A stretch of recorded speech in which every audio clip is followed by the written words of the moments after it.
राम राम मंडळी. तर नाना आता पाऊस उघडला काय? उघडला पाऊस. आता पाऊस उघडला म्हणजे आता बकरी भरपूर चारणार. असं आहे काय?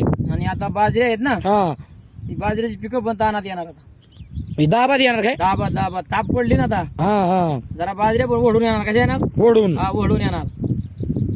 समजा आता तुम्हाला पण कधी पाऊस उघडला असं झालं ना? नाही आज लयच बाबा, त्याने वैताग आणला होता. हा. दररोज बुरबुर बुरबुर बुरबुर बुर येत होतं. कपडे भिजले की झालं, ती बकरी चरत नव्हती. त्या बकऱ्या मागं सारखंच पळायला लागायचं. असं काय काय सांगायचं, एवढी परवडा चालायची. म्हणजे एवढा वैताग दिलता त्यांना. लय वैताग दिला होता. पण आता वैताग देऊन पण आता आपला नाही इलाज आहे नाही का? तो कोणाला गावलाय? ते कोणाला गावला असं आहे ना? आणि तो गावणार पण नाही. गावणार पण नाही. तो मनाचा राजा आहे. काय आहे? ते आपल्या मनाचा राजा आहे. तो त्यामुळं पाऊस ज्या वेळेस पाहिजे तेव्हा यायला पाहिजे नाही का?